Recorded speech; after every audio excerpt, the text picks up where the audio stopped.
Once again welcome guys. उम्मीद है आप सब लोग पढ़ रहे होंगे, साथ साथ पीछे वाला आपने कवर कर लिया होगा। तो आज अपन पढ़ेंगे Davisson Germer experiment. Last lecture में अपन डी ब्रोगली तरंग के बारे में जिक्र कर रहे थे, आज उससे आगे पढ़ना है। तो डी ब्रोगली ने ये बोला था कि जिस तरह से रेडिएशन की ड्यूल नेचर होती है वो पार्टिकल नेचर को भी शो करती है, उसी तरह पार्टिकल की भी ड्यूल नेचर होनी चाहिए। मतलब वो पार्टिकल नेचर को शो कर रहा है तो वहाँ उसकी वेव नेचर भी होनी चाहिए। ये तो उसको प्रूव करने के लिए आज एक साइंटिस्ट आया इसके बाद में, डेविसन जर्मर एक्सपेरिमेंट, उसी को आज अपन पढ़ेंगे। डेविसन जर्मर ने क्या एक्सपेरिमेंट किया, कैसे प्रूव किया कि पार्टिकल की भी ड्यूल नेचर होती है, वो अपन देखेंगे। तो आप हेडिंग लगा लीजिए, Davisson Germer experiment. Davisson Germer प्रयोग।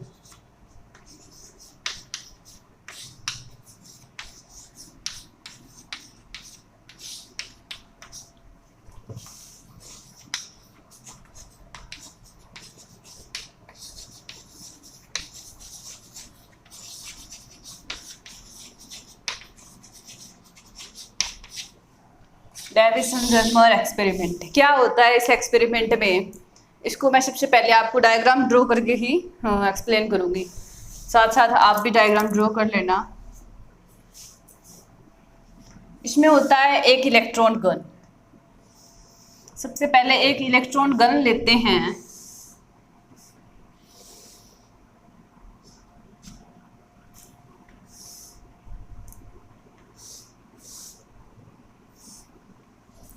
ये है अपना इलेक्ट्रॉन गन।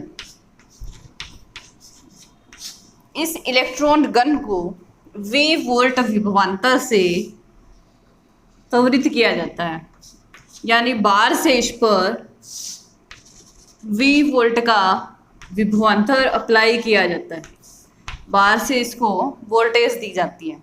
ये अपना इलेक्ट्रॉन गन है, इसको V वोल्ट विभवांतर से त्वरित करेंगे तो इस इलेक्ट्रॉन गन से इलेक्ट्रॉनों का उत्सर्जन होगा। इसको बाहर से वोल्टेज देंगे तो यहाँ से इलेक्ट्रॉन उत्सर्जित होंगे। इलेक्ट्रॉन उत्सर्जित होंगे, इन इलेक्ट्रॉनों का एक संकीर्ण किरणपुंज मिले। अपने को एक डायरेक्शन में किरणपुंज लेना है इन इलेक्ट्रॉनों का, इसके लिए अपन यहाँ इसके आगे एक स्लिट लगा देते हैं। ये है आपकी स्लिट, ये है इलेक्ट्रॉन गन। इसको V वोल्ट विभवांतर से त्वरित किया गया है। इस इलेक्ट्रॉन गन से एक संकीर्ण किरणपुंज प्राप्त करने के लिए इसके आगे एक स्लिट लगा देते हैं। यहाँ से ये इलेक्ट्रॉन गन, इससे संकीर्ण किरणपुंज मिला अपने को। आप साथ साथ डायग्राम में नाम लिखते जाना। ये है अपना स्लिट, ये इलेक्ट्रॉन गन, ये है संकीर्ण किरणपुंज। ठीक, इस संकीर्ण किरणपुंज को एक निकल क्रिस्टल लिया जाता है। निकल का क्रिस्टल लेते हैं, उस निकल के क्रिस्टल पर लंबवत आपतित करवाया जाता है। इस निकल क्रिस्टल पर परपेंडिकुलर इंसिडेंट करवाते हैं। निकल क्रिस्टल है ये, इस पर अभिलंबवत आपतित करवाया जाता है। अभिलंबवत आपतित इलेक्ट्रॉन पुंज। यहां तक समझ में आ गया होगा। इसमें क्या होता है, डेविसन जर्मर एक्सपेरिमेंट में एक इलेक्ट्रॉन गन ली जाती है, उस इलेक्ट्रॉन गन को बाहर से V वोल्ट विभवांतर से त्वरित किया जाता है। फिर क्या करते हैं, यहाँ से इलेक्ट्रॉन गन से अपने को संकीर्ण किरणपुंज प्राप्त करना है, इसके लिए इसके आगे स्लिट लगा देते हैं। फिर यहाँ से ये अपने को संकीर्ण किरणपुंज मिल रहा है, उस किरणपुंज को यहाँ निकल क्रिस्टल पर परपेंडिकुलरली इंसिडेंट करवाया जाता है, अभिलंबवत आपतित करवाया जाता है इससे। फिर ये जो इलेक्ट्रॉन किरणपुंज आपतित हो रहा है, इस इलेक्ट्रॉन किरणपुंज का निकल क्रिस्टल पर आपतित होने के बाद विवर्तन या प्रकीर्णन भी होगा। क्रिस्टल पर आपतित होगा तो यहाँ से विवर्तन और प्रकीर्णन भी होगा। मैंने मान लिया इस डेविसन जर्मर ने माना कि ये वाला एंगल है वो आपतित किरण पुंज की दिशा से फाई एंगल पर जो इलेक्ट्रॉन किरण पुंज आपतित करवाया है वो परकिरणित या विवर्तित हो रहा है। क्लियर? विवर्तन के लिए क्या कंडीशन होती है? यही तो होता है विवर्तन, कि किसी अवरोध से टकराकर किरणों का अपने छाया क्षेत्र में फैल जाना होता है विवर्तन। वो सब आप लास्ट क्लास में पढ़ चुके हो। तो यहाँ से ये एंगल थोड़ा बड़ा लेना पड़ेगा अपने को, ना ले लो। ये था अपना स्लिट, ये स्लिट था, ये है परकिरणन कोण, ये फाई है वो परकिरणन कोण है, स्कैटरिंग एंगल, ये है परकिरणन कोण। ये आपतित इलेक्ट्रॉन पुंज है वो फाई परकिरणन कोण से निकल क्रिस्टल पर आपतित होने के बाद यहाँ परकिरणित हो रहा है। इस परकिरणित किरण की, परकिरणित इलेक्ट्रॉन किरण की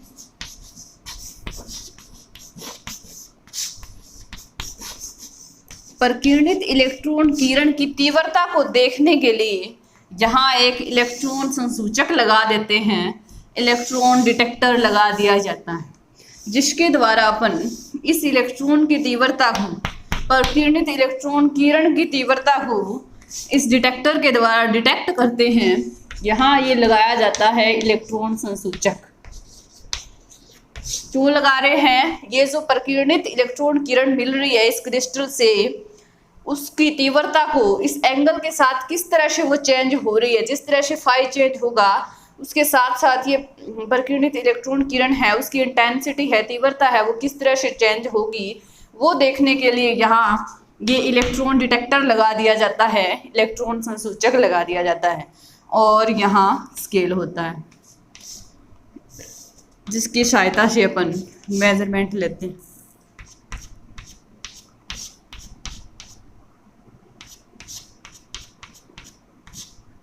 यहाँ नाम लिख लेना स्केल। क्लियर? क्या है ये? और नीचे फिगर नाम लिख लेना डेविसन जर्मर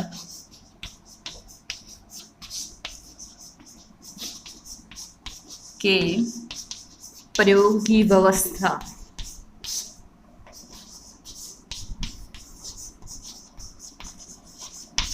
क्या होता है इसमें? फिर से देखो, डेविसन जर्मर एक्सपेरिमेंट में सबसे पहले एक इलेक्ट्रॉन गन लिया जाता है। इस इलेक्ट्रॉन गन को बाहर से V वोल्ट विभवांतर से त्वरित किया जाता है। बाहर से V वोल्टेज का विभवांतर अप्लाई करें इस पे तो ऑब्वियस है इलेक्ट्रॉन उत्सर्जित होंगे। इलेक्ट्रॉनों का उत्सर्जन होगा इस इलेक्ट्रॉन गन से। अपने को इलेक्ट्रॉन पुंज लेना है, एक संकीर्ण इलेक्ट्रॉन पुंज लेना है। इसके लिए अपन यहाँ एक स्लिट लगा देते हैं। क्लियर? ये स्लिट यहाँ संकीर्ण इलेक्ट्रॉन किरण पुंज प्राप्त करने के लिए लगाई जाती हैं और इस किरण पुंज को निकल क्रिस्टल पर अभिलंबवत आपतित करवाया जाता है। ठीक है? फिर क्या होता है, जैसे ये किरण पुंज यहाँ आपतित होगी तो इस क्रिस्टल से इस किरण का विवर्तन या प्रकीर्णन भी होगा। प्रकीर्णन होगा, मान लिया कि वो आपतित इलेक्ट्रॉन किरण पुंज की दिशा से फाई कोण पर प्रकीर्णित हो रही है। इस किरण की तीव्रता का इस एंगल के साथ किस तरह से परिवर्तन होगा वो देखने के लिए यहाँ एक इलेक्ट्रॉन संसूचक लगा दिया जाता है, इलेक्ट्रॉन डिटेक्टर लगा दिया जाता है, जिसकी सहायता से अपन ये डिटेक्ट करते हैं कि इस प्रकीर्णित किरण, इलेक्ट्रॉन किरण की इंटेंसिटी है वो एंगल के साथ किस तरह से चेंज हो रही है। ठीक है? और यहाँ ये स्केल होता है। ये है डेविसन जर्मर एक्सपेरिमेंट की व्यवस्था। क्लियर? तो आप डायग्राम को अच्छे से बना लेना। इसके बाद में क्या होता है वो अपन देखेंगे। तो मैं अब डायग्राम को रफ करती हूँ।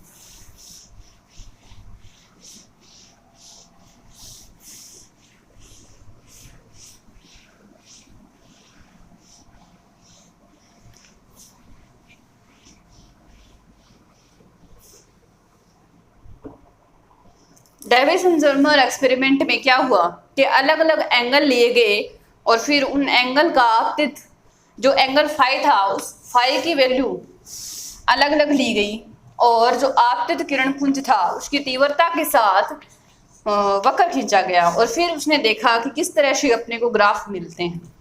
यहां देखना आपतित किरण पुंज, और यहाँ आपका एंगल फाई है। आपतित किरण पुंज का परिकिरण कोण के साथ डेविसन जर्मर ने अलग अलग ग्राफ ड्रॉ किए और फिर देखा कि रिजल्ट किस टाइप के मिले। यहाँ इसने सबसे पहले 40 वोल्ट पे देखा, 40 वोल्ट का विभवांतर दिया बार से इलेक्ट्रॉन गन को 40 वोल्ट का विभवांतर दिया, तो देखा कि इस टाइप का वक्र मिला। 40 वोल्ट का विभवांतर देने पर आपतित इलेक्ट्रॉन किरण पुंज की तीव्रता और फाई के बीच में वक्र देखा। वहां से इलेक्ट्रॉन डिटेक्टर से डिटेक्ट किया फाई कितना एंगल आया, और वोल्टेज फिक्स कर ली इसने, और किरण पुंज की तीव्रता क्या है। इन दोनों के बीच में ग्राफ खींचा तो 40 वोल्ट पे इस टाइप का ग्राफ मिला। फिर जैसे बाहर से वोल्टेज की वैल्यू और बढ़ाई उसने, यहाँ सेम ही है वो आपतित किरण पुंज की तीव्रता और एंगल फाई है, परिकिरण कोण जिसको बोला जाता है। फिर 40 वोल्ट पे ये वाला ग्राफ मिला। इसके बाद इसने क्या किया, वोल्टेज की वैल्यू और बढ़ा दी, वोल्टेज की वैल्यू और बढ़ा दी तो ग्राफ इस टाइप का मिला। वोल्टेज की वैल्यू 44 कर दी, यहाँ इसने 40 से 44 वोल्टेज करके देखा तो वक्र इस टाइप का मिला। फिर इसने 48 पे देखा तो वक्र इस टाइप का मिला, ये वाला वक्र मिला 48 वोल्टेज पे। ठीक, इस टाइप के वक्र मिलते गए, उसने कई रीडिंग ली। फिर क्या किया, डेविसन जर्मर ने एक वक्र दिया 54 वोल्टेज पे, 54 वोल्ट पे करीब इस टाइप का वक्र मिला। आपतित किरण पुंज यहाँ है, आपतित किरण पुंज की तीव्रता और यहाँ एंगल फाई है, इन दोनों के बीच में वक्र खींचा जब वार से वोल्टेज उसने 54 वोल्ट दी।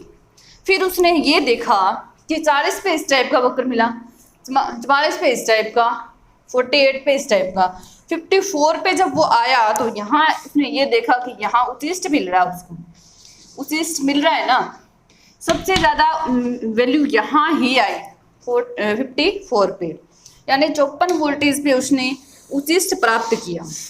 और जो एंगल था वो आपतित किरण की दिशा से, आपतित किरण पुंज की दिशा से एंगल मेजर कर रहे थे। मैंने प्रायोगिक व्यवस्था में आपको दिखाया था कि एंगल फाई कहाँ से मेजर कर रहे थे। आपतित किरण पुंज की दिशा से एंगल फाई को मेजर करना है, और वहां से इस एंगल को मेजर करके देखा तो ये वैल्यू है वो 50 डिग्री थी, यानी 50 डिग्री पर और 54 वोल्ट पर डेविसन जर्मर को उत्कृष्ट मिला। इसके बाद भी इसने कई वैल्यू ली, आप 60 ले सकते हो, कई वैल्यू लेके देखी तो फिर भी इसके जैसा ग्राफ तो किसी भी रेटिंग पे नहीं आया। मतलब ये वो रेटिंग थी जहाँ 54 वोल्टेज थी और एंगल का मान 50 डिग्री था, तब डेविसन जर्मर को उत्कृष्ट मिला था। क्लियर, मैक्सिमा प्राप्त हुआ इसको यहाँ। तो इस वाली रीडिंग के लिए ये चेक करेगा कि जो एक्सपेरिमेंटल रिजल्ट हैं और जो प्रैक्टिकल रिजल्ट हैं वो सेम आ रहे हैं क्या, यानी डी ब्रोगली की परिकल्पना को जो समझाने में कैसे सफल हो रहा है या नहीं हो रहा। इसने डेविसन जर्मर ने उत्कृष्ट किए, ये वाली वैल्यू काम में ली 54 वोल्ट और 50 डिग्री, और फिर डी ब्रोगली की परिकल्पना को चेक किया और उसका रिजल्ट एकदम सेम, मतलब एक्यूरेट ही आया, एकदम सेम तो नहीं आया बट काफ़ी हद तक वो सही था। तो ये एक्सप्लेन करने में सक्षम रहा उसको। तो इसके बाद में इसने डी ब्रोगली की परिकल्पना को काम में लिया सबसे पहले, कि डी ब्रोगली ने ये कहा कि कोई भी इलेक्ट्रॉन है वो इलेक्ट्रॉन पार्टिकल है मीन्स उसकी वेव नेचर भी होनी चाहिए। डी ब्रोगली ने ये कहा कि हर एक पार्टिकल की भी वेव नेचर होनी चाहिए जिस तरह से वेव की पार्टिकल नेचर होती है। तो इलेक्ट्रॉन के लिए चेक करें, यहाँ इलेक्ट्रॉन पुंज ले रहे हैं, इलेक्ट्रॉन के लिए चेक किया जा रहा है कि इलेक्ट्रॉन एक पार्टिकल है, वो भी वेव नेचर शो करना चाहिए। तो उसने क्या किया, सबसे पहले उसने ये कहा कि द्रव्य तरंग इलेक्ट्रॉन के संगत जो तरंग है वो भी एक्स किरणों की भांति व्यवहार करेगी, उनका भी विवर्तन होगा, और वो विवर्तन है वो ब्रेग विवर्तन की जैसा ही होगा। तो एक्स किरणें हैं, इलेक्ट्रॉन के संगत जो तरंग किरणें हैं उनकी तरंग दैर्ध्य है, इलेक्ट्रॉनों के संगत तरंग दैर्ध्य है वो तरंग दैर्ध्य है वो एक्स किरणों की भांति ही होगी।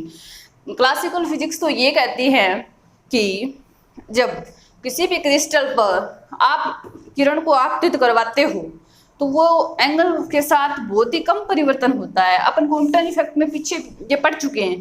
क्लासिकल फिजिक्स ने ये कहा था कि जैसे भी आप कोई भी क्रिस्टल ले लो, क्वांटम इफेक्ट में ये देखा था कि जिस तरंग दैर्ध्य की तरंग यहाँ आपतित हो रही है उसकी जैसी ही यहाँ मिली थी, मतलब तरंग दैर्ध्य सेम है तो आवृत्ति भी सेम थी। क्वांटम इफेक्ट में ये देखा था क्लासिकल फिजिक्स के अकॉर्डिंग। क्लासिकल फिजिक्स ये कहा, क्लासिकल फिजिक्स ने, कि किसी भी क्रिस्टल पर आप कोई पार्टिकल है उसके संगत तरंग दैर्ध्य की वैल्यू आप इंसिडेंट करवा रहे हो तो परिकिरणित किरण है उसकी सेम मिली थी वैल्यू, वहाँ क्वांटम शिफ्ट 0 मिली थी। बट यहाँ डेविसन जर्मर के रिजल्ट हैं वो डिफरेंट आ रहे थे।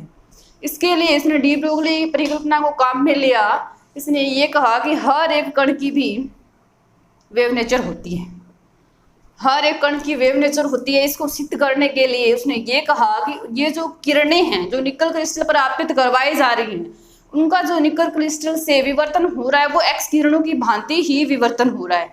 यानी इलेक्ट्रॉन किरण पुंज के संगत जो तरंगे हैं, कोई भी एक किरण लेंगे उसके संगत जो तरंग दैर्ध्य होगी वो भी एक्स किरणों की भांति ही तरंग दैर्ध्य होगी।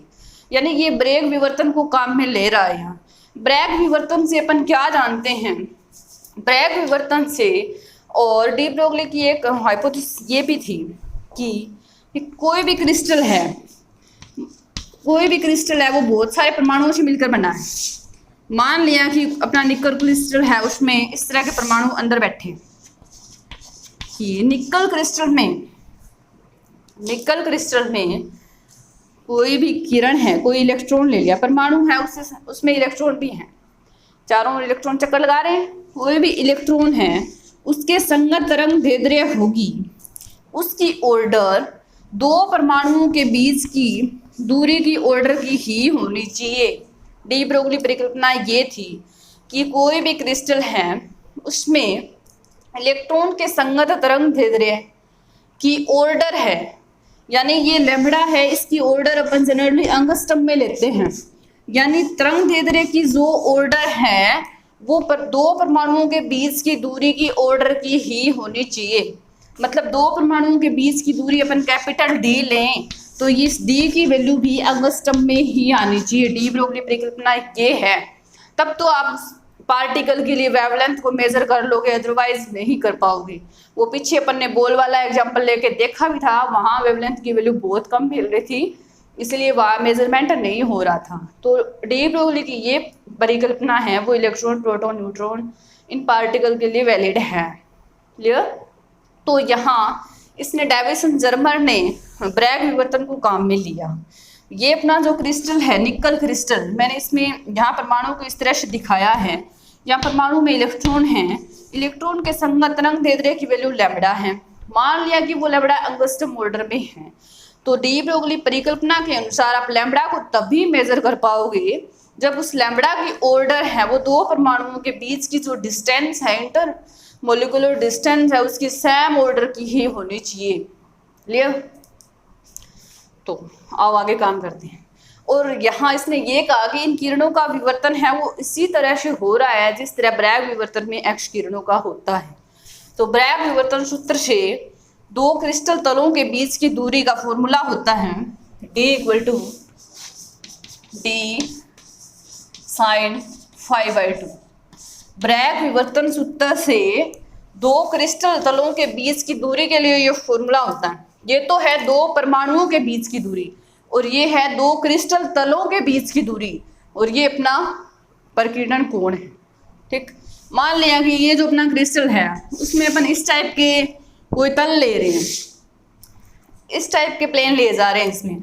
तो ये जो D है ना, स्मॉल d, वो इन तलों के बीच की दूरी है, और कैपिटल D है वो दो परमाणुओं के बीच की दूरी है, और फाई है वो वहाँ अपन ने एंगल दिखाया था इस टाइप से आ रहा था, यहाँ ये प्रकीर्णन कोण था। आपतित किरण पुंज की दिशा से मेजर करना है आपको फाई एंगल। क्लियर? तो इसके बाद निकल क्रिस्टल के लिए निकल क्रिस्टल के लिए ये जो डी है, दो परमाणुओं के बीच की दूरी है, उसकी वैल्यू फिक्स होती है 2.15 अंगस्ट्रम होती है निकल क्रिस्टल के लिए। और 5 मैक्सिमम के लिए यहाँ अपने को 5 कितना मिला, 50 डिग्री मिला है। तो ये वाली वैल्यू अपन यहाँ इसमें पुट करेंगे तो दो क्रिस्टल तलों के बीच की दूरी आप लिखना, दो क्रिस्टल तलों के बीच की दूरी,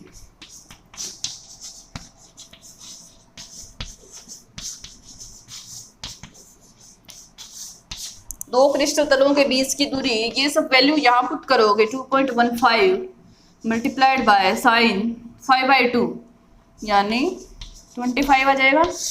इन सब की वैल्यू कैलकुलेट करने के बाद दो क्रिस्टल तलों के बीच की दूरी आएगी 0.91 अंगस्ट्रम, यानी ये वाली वैल्यू है वो आपकी अंगस्ट्रम ऑर्डर में ही आ रही है। इन सबको कैलकुलेशन करने के बाद ये इतना रिजल्ट आएगा, क्रिस्टल तलों के बीच की दूरी small D equal to 0.91 angstrom, यानी अंगस्ट्रम ऑर्डर में ही आ रहा है। अब अपने को चेक ये करना है कि लैम्बडा की वैल्यू भी अंगस्ट्रम में ऑर्डर आ रही है, तब तो अपना रिजल्ट है वो ठीक है। क्लियर? तो इसके बाद इतना काम तो हो गया। अब क्या करेगा ये, दो क्रिस्टल तलों के बीच की दूरी तो निकाल दी, तो यहाँ उचिष्ट मिल रहा था, उचिष्ट मिल रहा था 54 वोल्ट पे मिल रहा था और 50 डिग्री एंगल पे मिल रहा था।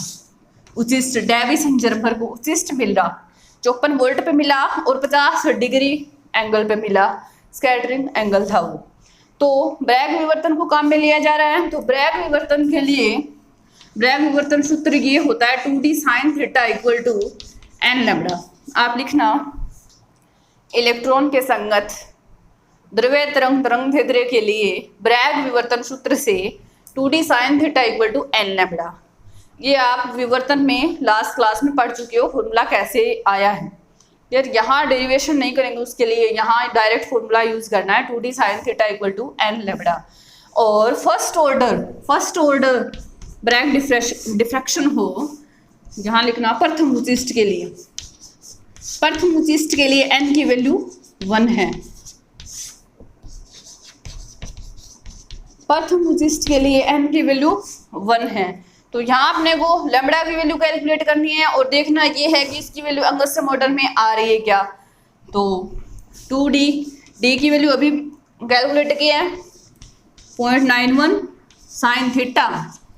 यहाँ तो अपने पास फाई था प्रकीर्णन कोण, पर यहाँ थीटा की वैल्यू चाहिए तो वो भी कैलकुलेट कर लेंगे, n की वैल्यू 1 है।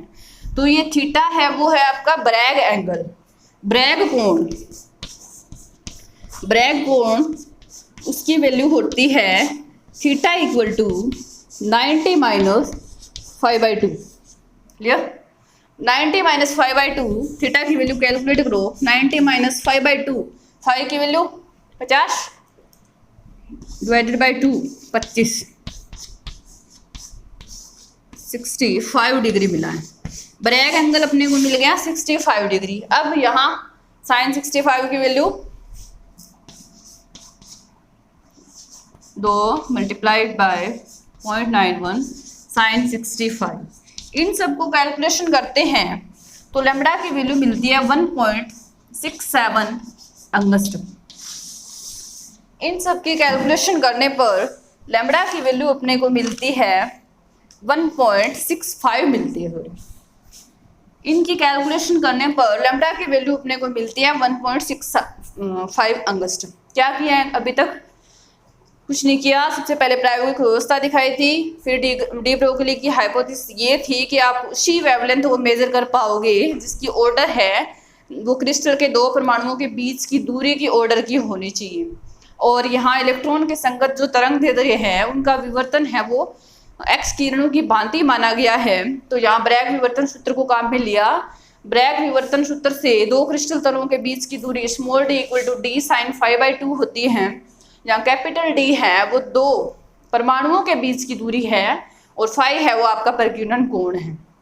इस फॉर्मूले की सहायता से अपन ने ये दो क्रिस्टल तलों के बीच की दूरी स्मॉल डी कैलकुलेट कर ली। उसकी वैल्यू आई 0.91 अंगस्ट्रम। अंगस्ट्रम ऑर्डर में आई है, ध्यान रखना। और यहाँ उचिष्ट मिला है अपने को 54 वोल्ट पे और 50 डिग्री एंगल पे।